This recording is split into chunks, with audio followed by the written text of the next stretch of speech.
for up to three positions, and these are moving along very nicely and near their conclusion. So it's been a lot of work in less than a year of the launch of this center, in addition to a seed grant program, which we will also be launching soon, as well as ongoing support for some major projects that we have initiated. So I am really thankful and proud of the wonderful team under the Dunlevie Center and all their dedication and work towards making the center a success. We are also looking at space and hoping to finalize new space for the population health domain of the Dunlevie Center, as well as expanding the basic science footprint as we bring on new faculty. Fantastic. So for today's presentation, Dr. Butwick is well known to all of us here. He did his medical school at St. George's Hospital in England and went on to residency there before coming to Stanford for a fellowship in obstetrical anesthesia and rising through the ranks to become a professor of anesthesiology, perioperative and pain medicine. His primary research interest is in optimizing strategies to better prevent and treat postpartum hemorrhage, integrating his background in clinical epidemiology. He has a master's from the Department of Health Research and Policy at Stanford. So integrating that background in clinical research to develop and validate clinical prediction rules, which will hopefully ultimately aid all of us in identifying patients at risk for obstetric morbidity secondary to postpartum hemorrhage. He also has an interest in the clinical utility of point-of-care devices for the assessment of maternal hematologic and hemostatic profiles. Dr. Butwick is a prolific writer, co-authoring multiple peer-reviewed publications in prominent journals, and he comes to us today to discuss his topic of advancing peripartum care through interdisciplinary research. Welcome, Alex. Thank you, Yasser, for that very kind introduction. I really appreciate the opportunity to present some of our work today to the folks within the Dunlevie Center. So what I'm going to try and do next is open up my slide deck. There we go. Anna, can you see this okay? Okay. So as you've just heard, the title of this talk is Advancing Peripartum Care Through Interdisciplinary Research. So I recognize many of the names and faces that are attending on the call today, but what I thought I'd do is, for those that aren't familiar with the work of an obstetric anesthesiologist, just provide you with a very brief overview of what that involves. So this is a still that I took from a video that was taken some years ago of a day in the life of an anesthesia resident at Stanford. And it follows a day in this resident's life when he was working on his OB anesthesia rotation. And as you can see here on this slide, he is in the process of placing an epidural for a patient that's who's undergoing a trial of labor. So the lion's share of our work historically and even currently involves providing high quality neuraxial analgesia, which is essentially epidural-based labor analgesia to women undergoing a trial of labor, and also to provide high quality anesthesia for women who undergo cesarean section and other obstetrical related procedures. Now, obviously our remit has diversified and it's evolved over time, but we share the same goals as all other healthcare providers that work in and around labor and delivery, which is to ensure that we can achieve the best outcomes that we can possibly achieve for both the pregnant individual and her baby, and to ensure that they have a great experience at the same time. Now, obviously, this is important to us all personally, but there is secondary benefit to those who employ us, especially the hospitals that provide the opportunity and the surroundings and the resources for us to be able to do our work. So a lot of the research that we've done has been informed by the clinical work and remit that we have in and around the labor and delivery. And historically, and even currently, a lot of the research has been related primarily to optimizing labor analgesia and also optimizing anesthesia and post-cesarean analgesia for women who undergo cesarean section. But our work has evolved and it has changed over time. And here are examples of the type of work that we within the OB anesthesia group have expressed interest and are currently interested in, which include the epidemiology of maternal morbidity, the types of interventions that we use during the course of labor and delivery, specific aspects of anesthetic and non-anesthetic practice, pharmacological studies, which include those to do with PK and PD of drugs that we administer to mothers during the peripartum period, studies looking at ways to improve hospital systems on labor and delivery, key interventions related to our understanding of postpartum care and ways to improve maternal recovery, and also approaches for improving our understanding of the maternal physiology through the use of point of care assessment. For example, the use of transthoracic echocardiography and point of care systems to assess the maternal coagulation profile.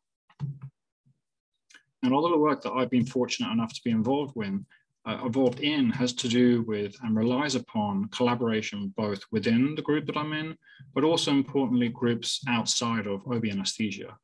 So here are the types of groups and individuals that I've worked with over time, which have been critical to the type of work that we've done.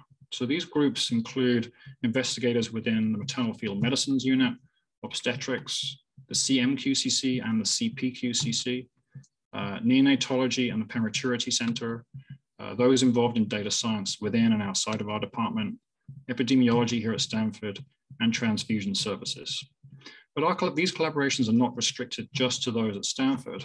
I've been fortunate enough to also collaborate with recognized experts within North America, such as those within institutions such as OHSU, Columbia, Vanderbilt, and also folks even outside of North America. For example, those based at Karolinska, universities of Westmead, Manitoba, and Alberta in Canada. So for the purposes of this talk, what I'm going to try and do is sort of hone in on two key themes related to the work that we've done over about the last 5 to 10 years. So the first will be to do with postpartum hemorrhage, which, as we all know, is an important etiology for acute peripartum morbidity, which has been a focus of my attention for a long, long time. And then we're going to switch gears halfway through the talk to talk about work that we've done related to the epidemiology of neuraxial, or perhaps in more layman's terms, the epidural-based labor analgesia. So let's remind ourselves about the importance of hemorrhage as a key contributor towards maternal death in the US. On this graph, which has been published by the CDC, cases or causes of maternal death that occurred during or between 2011 and 2015 are shown. And as you can see on the top bar on the slide, you can see that hemorrhage accounted for about 11% of all deaths that occurred during this period. More recently, the CDC have been able to provide us with incidence data. So here is the incidence of maternal death that occurred from hemorrhage in the US in 2018, which is just under 1 per 100,000 live births. Rates of morbidity from hemorrhage, by comparison, are substantially higher. And here's data from the Brigham group, which used a nationwide inpatient sample to quantify the rate of postpartum hemorrhage accompanied with a transfusion. And they estimated this occurred in about 500 per 100,000 live births. So as you can see, this rate is substantially higher than what we can see for the maternal rate of death from hemorrhage in the US. The other thing that's important to recognize and remind ourselves is the fact that hemorrhage is the most preventable cause of maternal death. And here's an example of some excellent work that Elliot Maynard and colleagues have done through the CMQCC that was published in the Green Journal back in 2015. They reviewed deaths that occurred between 2002 and 2005 in California, and then they stratified these deaths by cause. And what you're seeing here are the proportion of these deaths where, based upon their opinion, there was a good to strong chance of the outcome being altered. And if you look over to the left-hand side of this graph, you can see here that about 70% of hemorrhage deaths were felt to have a good to strong chance of the outcome being altered. And therefore, this is why we believe that hemorrhage is the most preventable cause of maternal death. So with that in mind, how can we reduce bad outcomes, specifically mortality and morbidity that occur to women who have postpartum hemorrhage? Now, our forebears used to think that prevention is better than cure, but unfortunately, it's very hard to prevent all causes and etiologies of postpartum hemorrhage. So most of the attention from maternal safety agencies is focused in on ways to improve our readiness and preparedness for postpartum hemorrhage. The key aspect of this is to do with postpartum hemorrhage risk assessment. So we're going to touch upon why this is important and how we can do this. So postpartum hemorrhage is a key component of risk management. So what does this mean? So if we can identify patients accurately who we believe to be at risk for postpartum hemorrhage, then for those who are at substantially higher risk of severe or massive hemorrhage, such as those with placenta accreta syndrome, then we can consider, or we should be transferring these patients to be cared for in a specialist center such as Stanford. For those that may have slightly lesser risk, then if you identify those patients at risk for PPH, then what you can do is make sure that staff are notified and mobilized and key resources are at hand, such as blood products, so that when postpartum hemorrhage occurs, there's no problems with delay in instituting care. Similarly, after delivery, if you feel that a patient is at risk for postpartum hemorrhage, you can ensure that these patients are even more closely monitored than those patients who are at lower risk, so that diagnosis can occur in a timely fashion, and then care can be provided subsequently afterwards. Now, there's a number of risk assessment tools that I'm sure many of you are aware of that have been published by several groups and societies and maternal safety agencies within the US, including the CMQCC, ACOG, and A1. Risk based upon these tools has been categorized or classified into 3 groups. So these include high risk, medium risk, and women who are low risk for PPH. So what are the concerns that we have or challenges that may be associated with the use of these tools? So on the surface, these tools make intuitive sense. They're very easy to use. But when you look at the accuracy of these tools, there's some questions about this, specifically the fact that many of these tools has a positive predictive value that's actually relatively low for women who are classified as medium or high risk. The other thing to bear in mind is that 40% of all PPH events, when you look at these accuracy studies and even prior epidemiological studies, show that these occur in women who are classified as low risk, or that those who may not have obvious risk factors for PPH. So one of the take-homes from an op-ed that we published in the Green Journal at the end of last year is that we shouldn't necessarily vary our clinical response to PPH according to patients' a priori risk. The other thing to bear in mind is that these risk assessment tools have been tied to blood ordering. So for example, patients who are high risk, there's often a recommendation that these patients undergo a type and cross before they undergo delivery. Now, the challenge, unfortunately, right now is that nationally and certainly within California, we are experiencing probably the most severe blood shortage that we've ever experienced, or at least over the last decade. Here's an example of what I'm talking about. This is data from the AABB, this is the American Association for Blood Banks. And what they do is they publish a weekly report looking at the national inventory of O positive and O negative blood. So if you look over to the right-hand side of this graph, this is the most recent data that's available on their website, which basically indicates that there's no more than about a 3-day supply currently in the US of O negative and O positive blood. So that's a big challenge for us, especially if we are considering a recommendation that all high-risk patients undergo a type and cross before delivery. So we'll talk a little more about the ways that we can optimize blood product use for patients who have hemorrhage very shortly. So given that there's challenges in identifying accurately all patients at risk for PPH, then what can we do to identify what these unknown risk factors might be? Now, this has been a source of interest for our group for quite some time.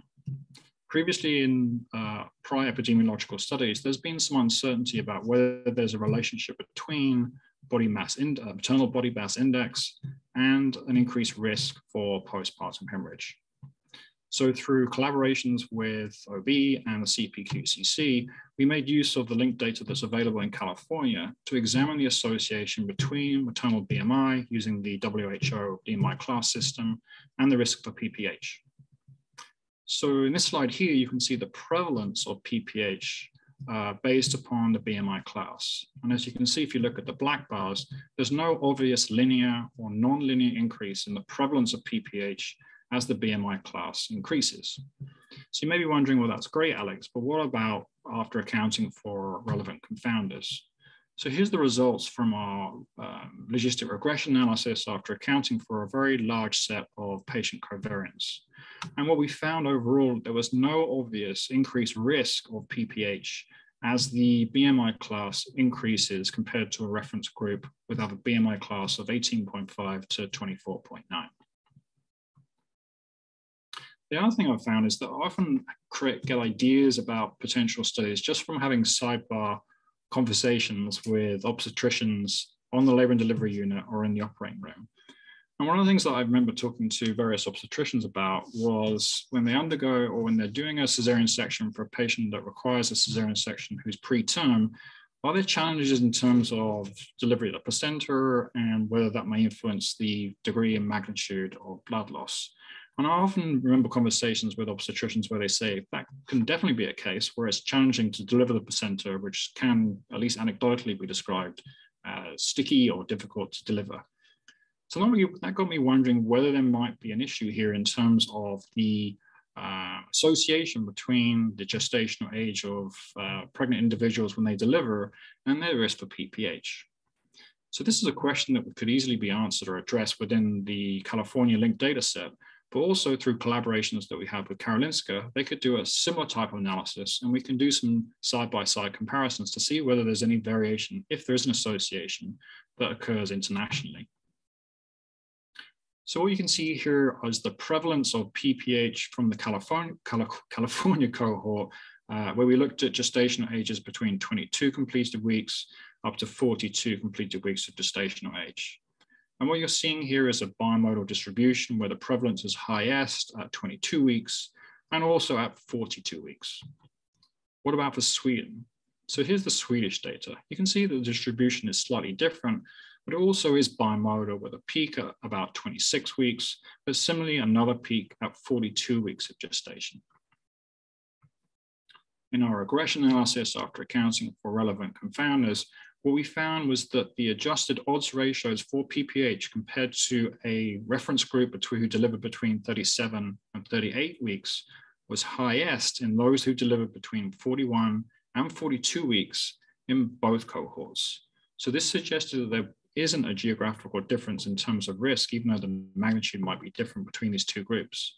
And this data is important, as well as the previous data from our BMI analysis, for several reasons, because this can inform the type of characteristics that should be accounted for when patients are risk assessed for PPH before delivery. So for example, if you use the California data, we would argue that BMI class should not be considered as a risk factor for PPH, whereas for patients who deliver at 41 or between 41 and 42 weeks, they should be considered potentially as either medium or high risk for PPH compared to those that deliver earlier on and closer to term. So what about what happens when for patients who are at low risk for PPH? What else have we learned from our research?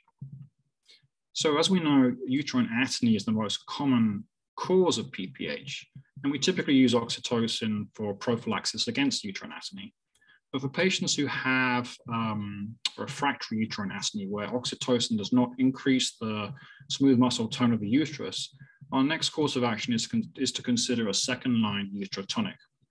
So the challenge has been, well, which uterotonic should we be using?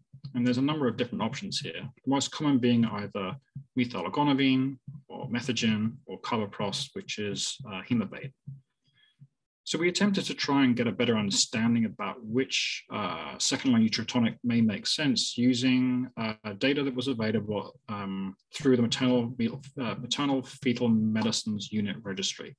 So this is data that was made available to us through our collaborations with Yasser and colleagues within the MFM division. Within this registry, there was a large cohort of patients who delivered between 1999 and 2002 across about 19 US academic centers.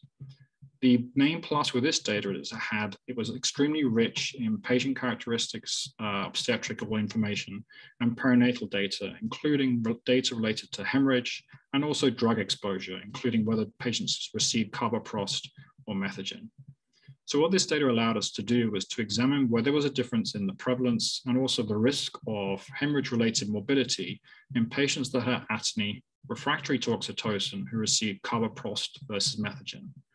And what we did in this analysis was, what we found in this analysis was that there was a 1.7-fold increased risk of hemorrhage-related morbidity in patients that received carbaprost, methogen, versus methylgonavine, which is carbaprost, which is hemabate, versus methylgonavine, which is methogen.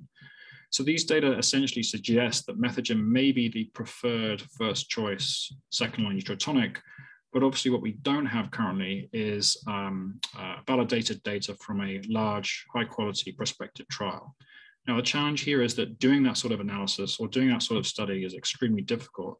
So this might be the best data that we can possibly get. The other thing that we have spearheaded here at Stanford is the importance of a massive transfusion protocol that's specific to obstetrics. This initiative was put together back in 2007 through collaborations between OB anesthesia, obstetrics, and also transfusion services. And since then, we have shown very nicely and also published very heavily about the importance of this life-saving systems initiative, especially for patients that have unanticipated and life-threatening hemorrhage who deliver on labor and delivery. And for those of you who joined the grand rounds very recently between OB and OB anesthesia, you would have heard about the importance of this initiative in terms of how it saved a patient's life who had unanticipated, massive, life-threatening bleeding. So through this work, we've endorsed the use of this, and this initiative has been rubber-stamped through maternal safety agencies and has been included in a number of national and international protocols and guidelines. And I feel that Stanford has been the ones that have really been spearheading this initiative because of the work that we've done examining the utility of the MTP on our labor and delivery unit. Now, there's many consequences that occur in patients that have postpartum hemorrhage, and one is postpartum anemia. Now, in a previous talk to the Dunlevie Center, you heard from Deirdre Lau about the important clinical relevance of antepartum anemia, but postpartum anemia also has relevance because it can affect patients' mood, cognition, and potentially affect maternal neonatal bonding as well. So a previous observational study that we did through a collaboration with the Division of Research at Kaiser Northern California looked at a large cohort of women who underwent cesarean section. And through their linked data, which included hematological indices through their lab data, we found that about 7% of women after cesarean section had a hemoglobin that was less than 8 grams per deciliter, closest to the time of hospital discharge within a cohort that had a cesarean section. And not surprisingly, we found that hemorrhage was an important risk factor for postpartum anemia, but antepartum anemia, so a hemoglobin less than 10 in our cohort, was in fact the strongest risk factor for patients that had severe postpartum anemia. Now, this is certainly modifiable, as you probably recall from Deirdre Lau's talk, and therefore it's another reminder to us about the importance of identifying anemia early during the course of pregnancy and attempting to consider approaches for modifying and treating anemia before delivery, which can secondarily reduce, hopefully, the likelihood of patients getting anemia or a lower hemoglobin level after they deliver. Now, if you identify patients with anemia after delivery, then the next obvious question is, well, how are we going to treat that? And given that iron deficiency is the most common cause of anemia after delivery, then the two options are either to use oral or intravenous iron therapy. But the question probably has been, well, what is the best agent to use? So to try and address this question, we set up a group spearheaded by Professor Sultan and colleagues with collaborators both in the UK, at Stanford, and also in Canada, to do a systematic review to examine whether if you gave IV iron therapy, it resulted in a better or a hemoglobin that was more favorable compared to patients that received oral iron therapy. And what we found was that patients that had IV iron therapy in our systematic review had a hemoglobin level that was nearly 1 gram per deciliter higher at 6 weeks compared to women who were given oral iron therapy. So these data suggest that there's benefits potentially in using IV oral iron therapy before patients get discharged from hospital, where it might be more challenging to provide that therapy in the post-discharge period. So what we're going to do next is switch gears and look at some of our work related to the epidemiology of neuraxial, i.e. epidural-based labor analgesia. So there hasn't, up until about 2017, 2018, there really hadn't been a lot of epidemiological information that was available about the usage of epidural or spinal-based anesthesia during labor in the United States. At the time, there was really only this paper that had been reported upon by investigators at the CDC, which looked at the usage of epidural or spinal-based anesthesia amongst women who underwent labor for a vaginal delivery across only 27 states in 2008. And they reported the epidural rate was about 61%. So we felt that there was probably an opportunity to provide more nuanced and detailed analysis, perhaps using more recent viral statistics data. So this is a visual abstract from a paper that we published in JAMA Network Open back in 2018, where we're using national birth certificate data to get a better idea about the epidemiology of the use of neuraxial labor analgesia across the United States. Now, the birth certificate provides information about whether patients experience or receive an epidural during labor, and also provides a lot of rich data about patient characteristics, as well as some perinatal and birth data as well. So what we found in terms of our main analysis is that the rate of epidural use is very high, about 3/4 nearly, but there is a lot of variation across the states, across US states, with the rate being lowest in Maine, just under 30%, 37% rather, and the rate being highest in Nevada, about 80%, with little of the variation being explained by state factors and no obvious relationship between the number of anesthesiologists or CRNAs available per 1,000 births. So the bottom line, as you can see on the visual abstract, is that there seems to be quite wide variation in the usage of neuraxial labor analgesia, with only a very small proportion of this variation being explained by either US state or anesthetic workforces that are based in each state. What about the impact or potential impact on perinatal outcomes if you receive a neuraxial-based labor analgesic? So in the past, we know from older data that there has been an association found between receiving an epidural for labor analgesia and patients being potentially at higher risk for an instrumental delivery. Now, the issue here is that there may be confounding by indication. And secondly, a lot of these studies used epidural local anesthetic concentrations that are much higher than what we currently use in our modern day practice.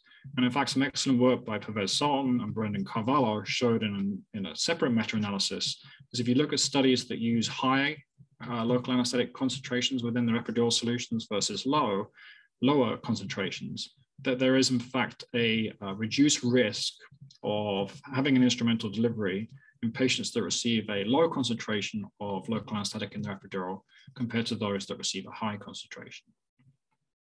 So we are interested in moving that sort of those results forward to get a better idea about what the secondary benefit might be for patients that receive an epidural if they require an operative vaginal delivery in terms of neonatal outcomes and specifically neonatal morbidity. So what we did is we leveraged the information that was available within the birth certificate that we had nationally, and we looked at data, as I recall, amongst women that underwent instrumental delivery in 2017, and there was about 100,000 or so women, as you can see here on the slide. And the other thing you can see here is that there's a very high proportion of these women that undergo an epidural for labor. Now that shouldn't be too surprising because there is an ACOG recommendation that for an attempted instrumental delivery that the patient receive effective analgesia. And we know that effective analgesia is most likely with an epidural. So what we were interested in determining is whether there may be a benefit here in terms of a less complicated delivery that is less likely to be associated with a worse outcome for the infant who has for the mother that has an epidural compared to the mother that does not. And what we found overall is there was no obvious increased risk of neonatal morbidity amongst women that received an epidural who underwent instrumental deliveries versus those that did not. So even though we didn't find an obvious benefit, there was no clear evidence that there was a worse outcome associated with receiving an epidural, which again sort of bodes well in terms of the messaging about epidurals for labor analgesia. a very recent analysis that we've only just published in the anesthesia literature. We were also curious to know whether there was any effect of Medicaid expansion that occurred between about 2014 and 2015 in terms of the overall use of epidural-based analgesia in the United States. So we took the data in terms that was available to us from the birth certificates from between 2009 and 2017. States were classified either as expansion or non-expansion states. And we were interested in determining whether there was a change in the increase in the usage of neuraxial labor analgesia amongst expansion states compared to non-expansion states. And using a difference in difference analysis, we found, in fact, there was no significant increase in the rate of epidural usage in expansion states compared to the rate of increase that we saw in non-expansion states. So here's just an example of the benefits of having access to a population-wide data set where you have multiple years of data to examine whether there was any effect or impact of a policy on the important aspect of an important intervention that we use as part of our daily practice in OB anesthesia. So the last study I want to touch upon is related to a study that came out at the end of 2020. So remember at the time, I got an email from a news reporter who said to me, he reached out as a part of an email and he said, Alex, you know, there's a study coming out that I'd be curious to get your impressions on that's linking epidurals to an increased risk of autism spectrum disorder in the offspring. What are your comments on that? And I said, well, firstly, I don't know anything about it. So can you send me the paper? And he said, sure. So he sent me the paper, and my initial gut reaction was actually very surprising, because I couldn't understand why a study like that would be done. And even if it was, why they found a positive association between receiving an epidural for labor and a 37% increased risk of autism spectrum disorder in the offspring. So as you can probably imagine, the ripple effect after this study was published was pretty significant, not just across the anesthesia community, but across the obstetric communities and pediatric communities as well. And after looking at this study, there was certainly some questions that were being asked about whether there was any biological plausibility here. But from an epidemiological standpoint, we were unclear whether the main findings in this paper were due to residual confounding. So this resulted in lots of discussions with a number of folks that I'd previously worked with, including Elizabeth Wall-Wheeler, who was Susan Carmichael's postdoc here at Stanford a while back. Now, Elizabeth is Canadian, and she works at the University of Manitoba. And what they have in Manitoba is extremely rich linked clinical data sets and health utilization data sets that allowed us to examine the possibility or re-examine whether this association may exist within a Canadian cohort. So with her help and assistance, as well as input from other collaborators based at her institution and also at the Brigham, including Brian Bateman, who, as you know, is now here, this allowed us to do a much more nuanced analysis, accounting for residual confounders that weren't accounted for in the original analysis by the Kaiser group. And what we found in the unadjusted association was that it seemed to be a weak association. But as you can see here on the table, this association basically became null after accounting for a large set of socio-demographic, pre-existing, pregnancy-related, and perinatal factors. We also took the analysis forward by including family fixed effects, which further moved the point estimate to the null, which provided even further evidence that in fact there is unlikely to be a clinically meaningful relationship between having an epidural for labor and the offspring being at increased risk of autism spectrum disorder. So this finding is important because it hopefully means that providers as well as patients have some more reassurance that there isn't any detrimental effect, at least in terms of this significant outcome for any offspring who are born to women that receive an epidural. Now, since our original paper, there's been 4 other papers that have been published that have found either a null association or at best an extremely weak association that is not of any clinical meaningfulness. And as a consequence, this resulted in a number of editorials that I've been fortunate enough to be involved with to further highlight the importance of the fact that if you do have a study that appears to provide flawed findings, it is super important to do further work to try and ensure that that the study findings are replicated, and if you can't, provide a reason as to why that might be. So hopefully now we've put to bed the fact that there really isn't a clear association that's clinically meaningful between having an epidural and the offspring being at increased risk for ASD. So for the last few minutes or so, what I'm going to do is just highlight some of our recent work.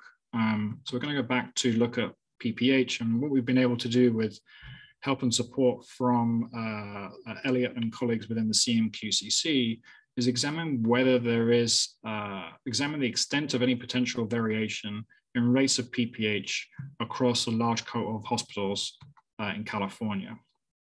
So on this slide, what you can see is what we call a caterpillar plot, where you have on the y-axis the adjusted prevalence of PPH, and on the x-axis, you've got each individual tick is a hospital in California.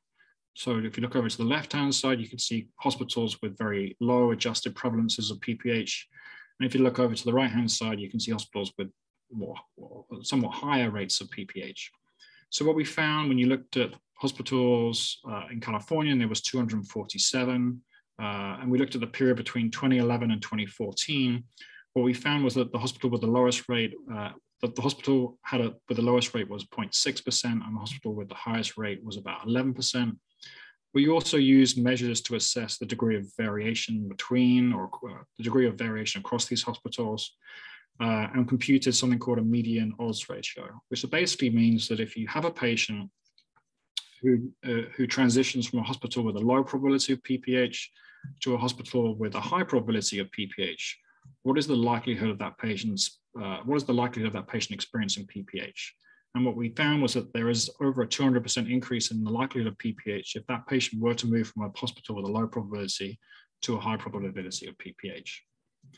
What we also found was, if you look at the intra-class coefficient, the ICC, that only a modest proportion of the variation can be explained by the hospital after accounting for a very large set of predominantly patient-level confounders, suggesting that there may be other factors here at play in terms of explaining this variation, such as differences in systems of care or potentially differences in how blood loss is measured or quantified after delivery.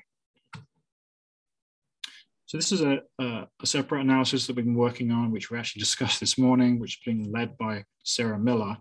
And one of the questions we were interested in looking at is whether there's, what is the overall usage of red blood cells in patients that we know are at the highest risk for major PPH, specifically patients with placenta accreta syndrome who undergo a cesarean hysterectomy. So we thought the best way to address this was to do a systematic review to see what's been reported in terms of red cell use. So this is the forest plot from the main analysis that we've been working on, which basically looks at about 20 or so studies that reported red blood cell use for this specific cohort of patients. And as you can see, there's a lot of variability here in terms of the mean number of units of red blood cells that are being reported across these studies.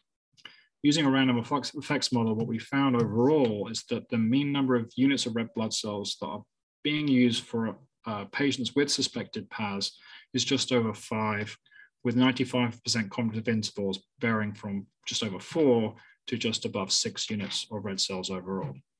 So the challenge here is that there's variation in terms of how red cells are being reported in this study, which explains why the R-squared value is 91%, which is extremely high. So what the take home from this analysis is going to be is that there's lots of variation here in terms of red blood cells, in terms of how red blood cells are being reported. And what we need is larger samples that use more consistent ways for reporting how red cells are being used in future studies.